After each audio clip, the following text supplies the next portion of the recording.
This is Jim Fetzer, your host on The Real Deal, where I am very pleased to have as my featured guest once again, Dennis Cimino, who has an extensive military background, aeronautical background, electronics background, with whom I most recently did an interview in relation to the moon landing, which very much, in my opinion, blew it out of the water. I mean, the idea that we went to the moon is beyond ridiculous when you recognize that we didn't have the propulsion power, we didn't have the computing power, that the Von Allen radiation belt is still an obstacle as it has been for the entire duration of the existence of Earth for 4.5 billion years, that the photography on the moon was ridiculous because the camera were mounted external, they couldn't even focus, and yet every photograph is clearly focused, perfectly framed.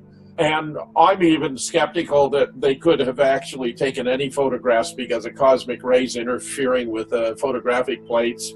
Dennis, we talked about a whole lot of issues there, and I'm willing to pick up anywhere you'd like. I think you had a few loose ends you wanted to add about our conversation related to the moon landing hoax. Sure, Jim. You know, we talked about so much stuff on that show. We went down quite a lot of roads, and we covered an awful lot of turf in a very short period of time. One of the things that we kind of didn't really get a chance to go back and revisit has a lot to do with the fact that NASA really had not had the time, the amount of clock time before the launch to get a whole lot of ducks in a row to even make it a legitimate first attempt. We've discussed the fact that these astronauts that allegedly flew on Apollo 11 had spent more than 1,200 hours in a simulator trying to land on the lunar surface in a realistic simulation on Earth. They were unable to do it. They could not accomplish it. They never once were able to effectively land at the LEM on the lunar surface. Now, there's a lot of stuff that got swept under the carpet by NASA when you ask questions about, well, how did you decide that you're just going to go ahead and wing it and try it anyway? Eugene Kranz, the mission coordinator for NASA, being the final arbiter about whether or not they're going to attempt it, when the discussion was that when they decided to go ahead and do it, that they still had not made a successful landing in the simulation on Earth when they tried to do it. So it was a very risky mission at the bare minimum. And yet, of course, because of Earth's far greater strength of gravitational field, there would have been much more control of flying objects within Earth than there would be on the moon. Yes, you know, the other thing that nobody discusses is that vehicle, the LEM, you know, with the two stages, effectively the crew cab and then the lower stage, which is basically the rocket motor that made the descent, it was inherently unstable in the pitch axis or the vertical axis, strictly because of the fact that it's just like anything else. The center of gravity was so very, very high that you wanted to have built in some neutral stability into a vehicle like that, because just the slightest amount of inertia going the wrong way sideways would make it very problematic for the reaction jets to be able to correct on the descent to the lunar surface, and they would have almost had to abort within seconds after the descent. So given that, they did have a plan to go back up, but they also poo-pooed the fact that the rejoining with the command module up in the orbit around the moon is a little bit more than just somebody reaching out a hand and grabbing the other hand. That's a very complex maneuver to get back into synchronization orbit with another vehicle. And the key to this whole thing would have required a very, very good closed-loop, radar-controlled merging of the two vehicles, which they couldn't do because they had a fixed antenna on the top of the vehicle, on top of the LEM, that had to be precision pointed at the command module to be able to see it, to have a signal bouncing off of it. And they had no real-time way of having an astronaut being able to do this. There was no automatic loop that controlled the antenna. So that antenna was pointed anywhere but the command module during the ascent, which made it very problematic because they're bouncing radar waves off of something other than the command module because they weren't even pointed at it. You would have wanted the crew cab oriented in such a way where the top of it was pointed directly at the command module on the ascent, and they couldn't do that without radar. You couldn't possibly do it just with an eyeball either. In other words, the trajectory was much more complicated. It almost required the kind of precision guidance that we incorporated into aircraft like the F-86s that we fought with in Korea, where it actually tracked the bullet stream to the aircraft that they were attacking to allow the pilot to get the bullets onto the target. In other words, you just don't fire at something when both vehicles are moving. It's a very complicated matter. And what we have some points about for the show tonight is that the computer, the mission computer that they had on board, was absolutely not operational in any way, make, or form. In other words, it's a very pretty mock-up, but when we get into it a little bit in the show, it's quite clear that not only was it excess weight that they shouldn't have had to carry, but it was complete dead weight. It couldn't do any work for them whatsoever. So we'll discuss that deeper into the show, I hope. Okay, perfect, Dennis. A lot of these are documents, so I know you're going to give us just a summary overview.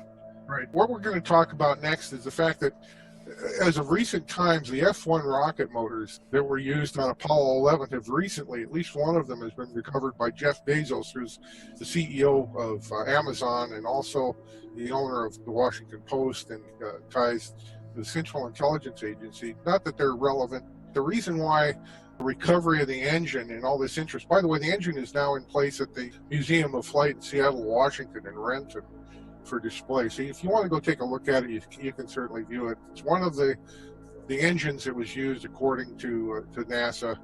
We have a paper that we're looking at here where one of the most serious problems with this engine is it was very, very thermally unstable in its construction, and the claimed thrust rating that this engine had, according to what NASA says versus what it figuratively could produce, were significantly different from each other. Yeah, and there was a better engine that would have been much more suitable, that was much more stable, that had stable, reliable thrust rating, where if they would have put those in clusters underneath the rocket, much in the same way that the Russians do with theirs, they probably would have been able to achieve the required thrust, but they used these very problematic F-1s that were really, for lack of a better term, they were far from ready for primetime live. They had a number of serious problems with the Inconel 750X alloy that was used in the tubes in the nozzle itself relative to the thermal expansion and burn through. On Apollo 6, for instance, we'll see a slide further into this where you'll see where the doctor that wrote the paper had determined that there was a burn through on Apollo 6's rocket motors, to where it was very fortunate they didn't have a massive explosion during that launch, but they somehow dodged the bullet, but they didn't have the required thrust. We're talking about these things about the tubes themselves were made out of this alloy. These things barely were capable of launching the whole all-up full weight of the rocket into lower Earth orbit, let alone propelling the whole thing to the moon. So in addition to that, another problem that wasn't discussed too much by us at all is the fact that we actually launched in the wrong direction relative to Earth's rotation, and we gave up a significant amount of speed that would have aided our launch to the moon, but instead we actually flew against Earth's rotational forces. If you went to such extreme measures to design an appropriate rocket vehicle to get you to the lunar surface, you wouldn't want to give up approximately 1/3 of your escape velocity just fighting Earth's rotation. So, I mean, it's either a big plus or it's a big minus, and the way they conducted it was a big minus. Well, let's put it this way: it's elemental in the respect that if NASA was so incompetent as to not know this in the fore of the mission, how could they possibly get everything right and make it happen? All like that, you couldn't possibly make the rest of the mission work. The whole thing's ridiculous. Anyway, we're talking about turbine discharge gases and shock waves in the nozzle, but NASA ultimately said that they had to do is they changed the size of the tubing. When you look into the discussion, there's a lot of information in here that simply people that have a good metallurgical background will really appreciate if they know anything about how metals react to heat. And the one fundamental problem that we had with this Inconel X750 alloy was that it was really not the right metal to use for anything in a rocket engine. And the process that NASA said that they used for annealing the tubes and getting them into the appropriate shape for the nozzles was such that it embrittled the metal, not made it more flexible, but it made it much more brittle and likely to yield and break. Right. Dennis, they're just producing new problems. Well, the thing is that they, it's like they're talking about unprecedented side loads and irregular heating in the nozzle. Every piece of this paper so adroitly attacks every part of the simplistic and Pollyannish attitude that NASA had, that they could get away with BSing their way through the explanation. And here there's the engine, the RS-68, using a nozzle extension without gas injection in divergent sections. The suppositions and the simplistic explanations that NASA and Rocketdyne put forth about how the F-1 could possibly get this vehicle to the moon are so preposterous that it'd be like a brain surgeon being challenged by somebody that the only thing they've ever worked with was silly putty about how to cut out a diseased part of the brain. The Russians were well advanced in their designs of rocket engines for a very, very long time. Certainly rocketry is not a science that we jumped into with perfection. In other words, it took an awful lot of failure to a point where the Russians, for instance, were able to build the most powerful rocket engines. And by the way, Lockheed Martin rocket specialists that designed some of the latest rocket technology for the United States looked at many Russian designs over the recent years, and they've made public statements that they do not understand how the Russians achieve such high chamber pressures in their rockets. Now, when they can admit that they don't even understand how the Russian designs do this, and by the way, the Russians' engines are being purchased by the United States today. The RD series of rocket motors that the Russians build are, in fact, in use every single time we launch, almost every time. Every now and then we'll use an Atlas, which is one of our designs, but when we're lifting a heavy payload, we're using a Russian engine. Now think about this. If the United States had such superior rocket technology in the 1960s, why would we have to ask the Russians to build rocket engines? Why would we need their stuff? Dennis, I agree completely. It's ridiculous.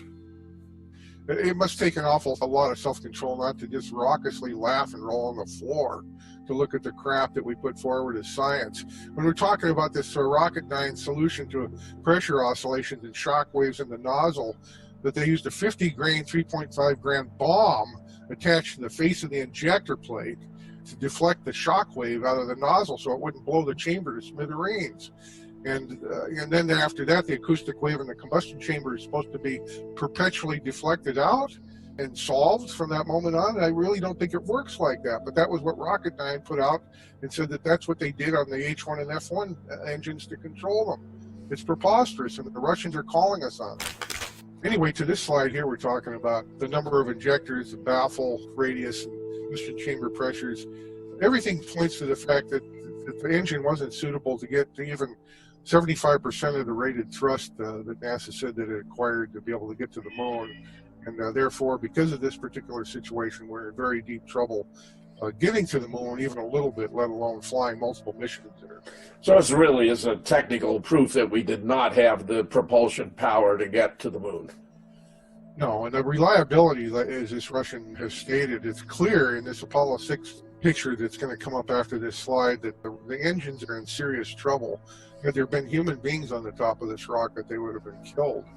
Fortunately for the United States, nobody, I think, ever got on top of one of these rockets without being probably sedated to the point where they had no clue what was going on. But clearly, when you look at this explanation about the fact that cooling tube breakthroughs were occurring on Apollo 6, when you have something like this going on, the next step is in a massive explosion. We're very fortunate. Actually, the United States is fortunate that they didn't blow this rocket to smithereens on this launch. And the one thing that's very apparent is the F-1 engine did not change in its design, even though they clearly could see that they had a major problem here with it. So once again, if you're doing something wrong, you deviate from that plan and go to another plan when you know that the only option is to do something different because your old plan is defective. But we had many, many issues with this F-1 engine. Like I said, the NK-33 that's cited in this document would have been a better choice. They were stable. They had good power. If you ganged enough of them on the bottom of the rocket, the footprint would have been approximately the same. And in fact, their actual launch weight would have been lower. So we would have had more capability to get more payload into lunar orbit, possibly if they would have used a different engine.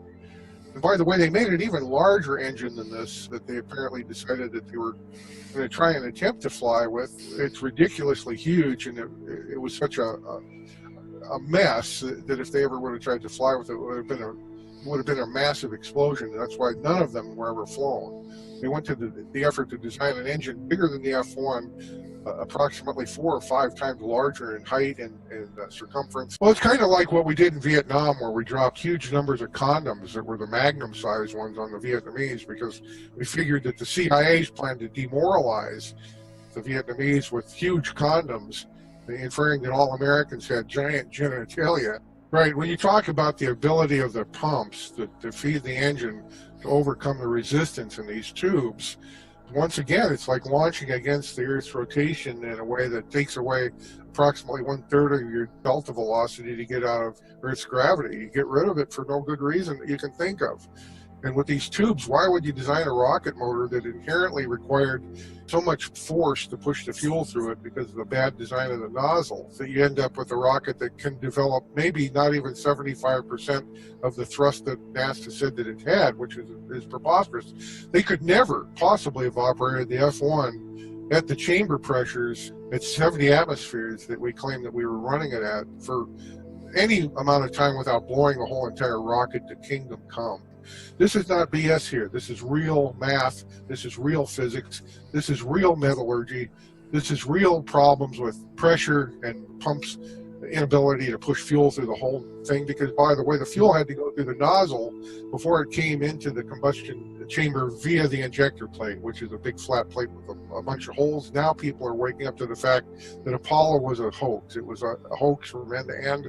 Nobody could have got it right on so many things that were so complicated in such a short period of time. As I stated, the amount of testing that would have been required on every single part of the vehicle would have taken at least a decade, if not more. And every time you make a major change to any subsystem, it requires you to go all the way back to the drawing board and start over to revalidate your full design, because any major change affects other systems. And when you look at the preposterous thing that is called out in this document, by the way, where the guy makes a mention of the fact that the genius that designed the pie-shaped surfaces on the LEM should get honorable mention, and he actually mentioned the fact that it's preposterous that the thing was shaped like that.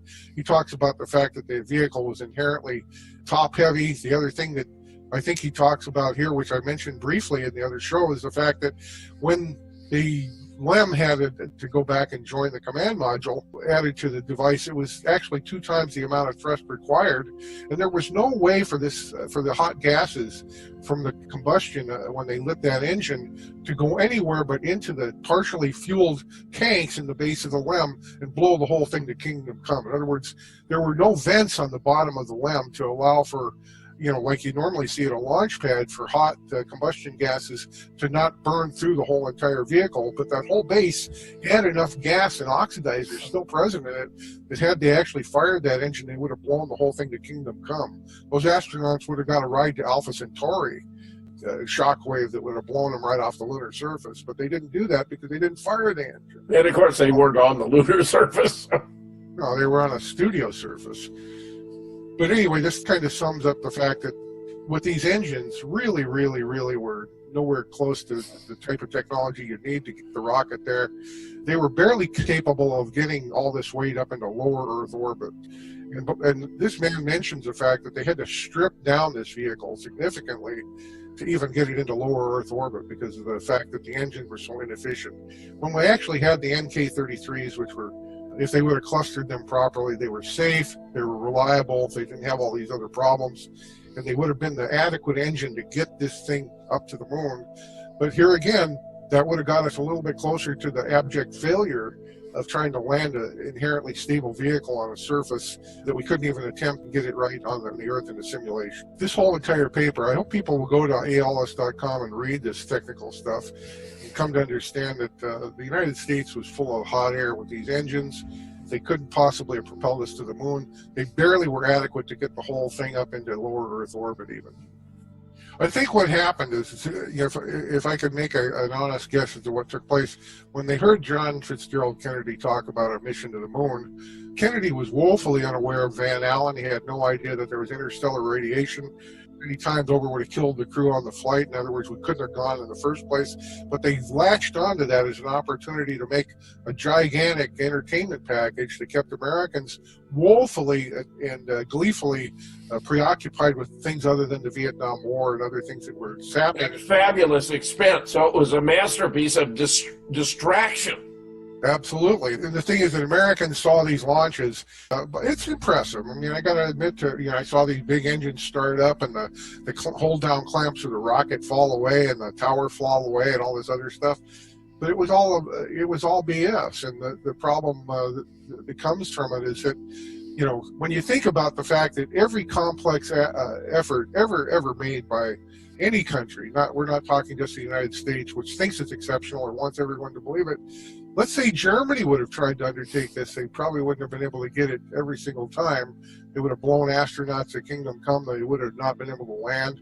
The physics of landing a vehicle on the moon are a little bit more complex than what the average person would ever gather. Yeah, it was an elaborate hoax. It was a bullshit story. We didn't go anywhere except in the lower Earth orbit. That's as far as we got. We even went the wrong direction when we did that. Now here we have something here. Tell us about this. Okay, well, we're looking at, it's a little bit widened out, of course, but you can see the F-1 with the guy standing in front of it in the construction of it, and it shows the footprint of the F-1 versus the HK-33.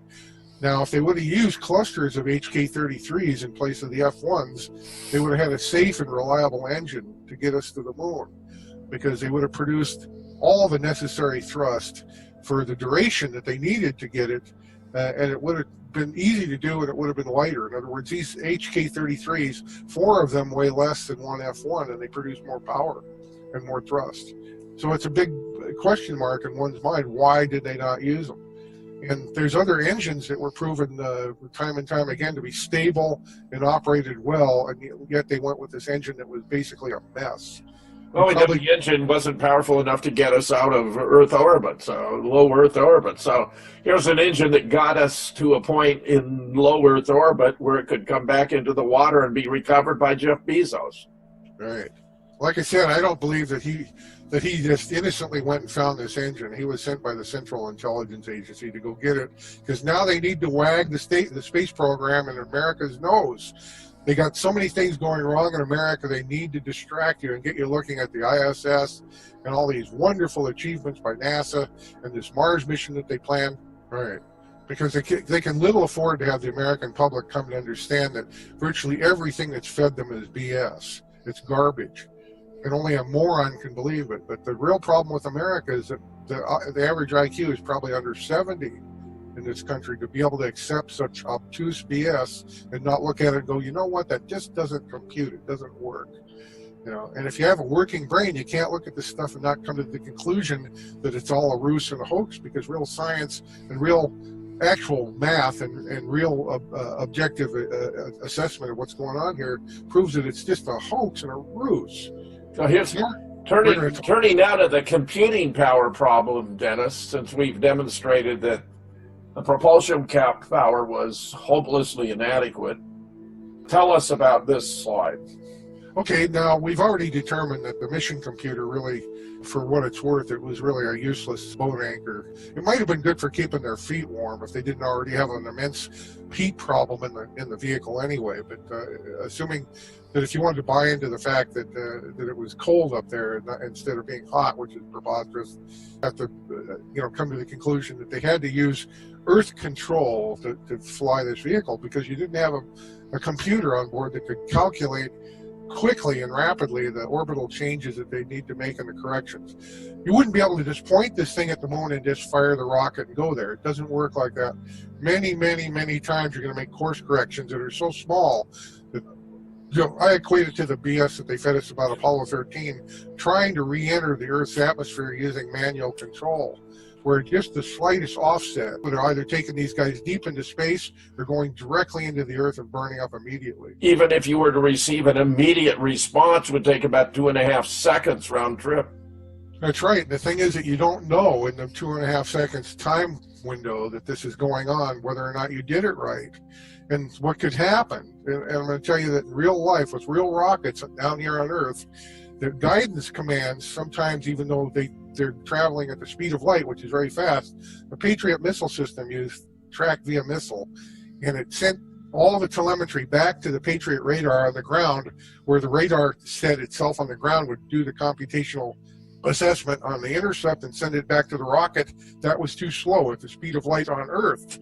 Think about this, trying to go to the moon, a target very far away, and you burn too long or you get offset in a certain way, and now you have this perpetual 2-second delay that's going to stymie you even further and make it even more impossible for you to get it under control, because you want to be able to get the thing under control before you make a correction. This article would demonstrate that according to published documentation, the Apollo guidance computer was unfit for its purpose. I love it, Dennis. It was nothing but a boat anchor. It's very pretty and very here, elegant. here it is. It was a nice package, huh?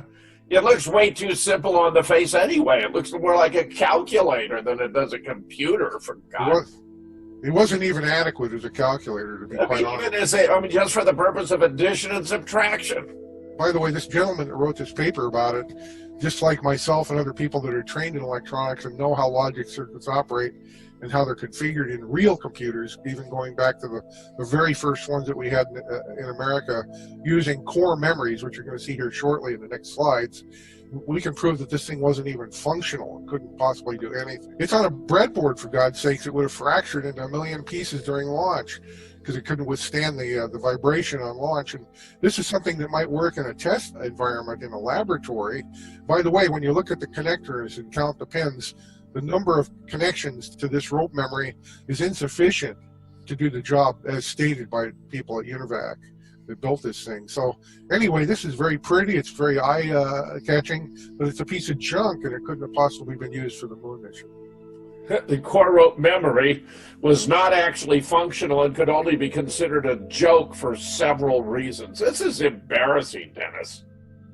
Most people wouldn't know a core memory from something, an orifice in the back of their body on about the halfway point. But the issue with this is that the way memory in this type of configuration stores is when a charge is placed on a wire, it interacts with these ferrite cores and stores data in a logic state. And you can't run alternating current on these wires into these cores without completely obliterating any storage that the core could do. It gets worse when you look at the documentation, as we will here. By the way, look at the corrosion. It's tragic. You couldn't have launched a rocket 200 miles with this junk, let alone to the moon. And it's totally ineffectual. It couldn't have possibly operated in the first place. And time after time after time, the guys that wrote the technical documentation rubbed our noses in it by intentionally putting hints in there that it was BS. In other words, we're not talking about accidents and mistakes. We're talking about blatantly deliberate fraud. That's right. The core rope memory had only 512 words of memory.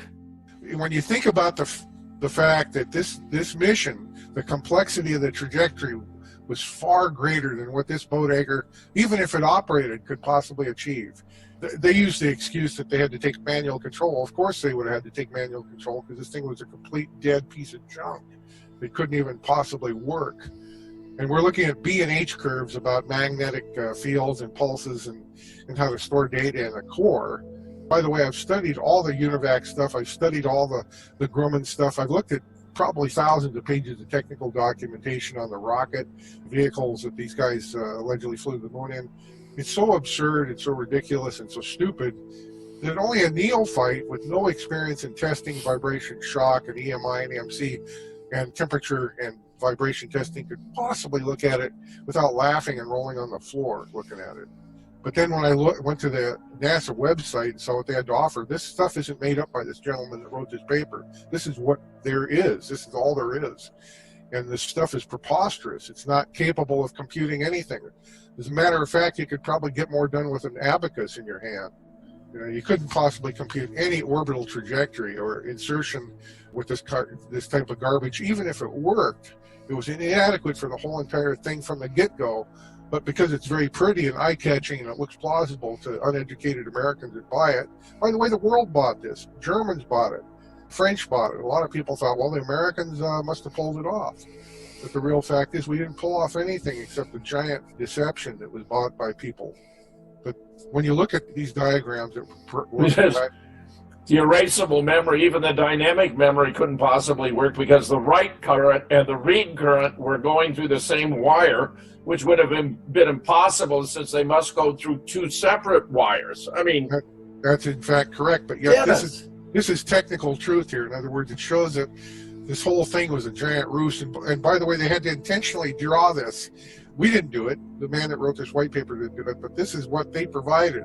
They did this on purpose because it's rubbing our noses in it, saying, America, you're so ignorant, you can't tell the difference. You don't know the difference between shit and shinola. The mission computer was dead weight that had no business even being on the vehicle if they're even trying to go, you know. And here it is again. It's really sad. I mean, every point that this guy makes about this thing is absolute truth. And if I would have seen this in 1973 when I started my advanced electronics training, I would have laughed at it.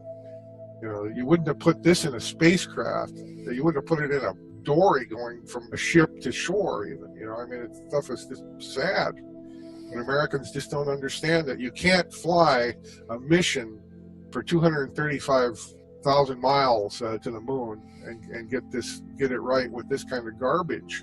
By the way, any calculator that we operate in our hands right now probably would have been a great advantage, provided the astronauts knew how to do the computations. Right. Which I really have to think about whether they really know. It had the computing power of a brick. I mean, that's ridiculous, Dennis. Well, it is. And the thing is that we couldn't have flown anywhere with this. You couldn't have gone to Detroit from Los Angeles with this garbage, let alone from the Earth to the moon. I mean, it's just ridiculous. It's junk, but it's pretty junk, and it's eye-catching junk, and it's mesmerizing junk. And Americans don't know the difference between the S and the S. One's brown and smelly, and the other one is supposed to go on your shoes. Anyway, this whole thing is exposed on so many different levels. You know, we've discussed the vehicle itself.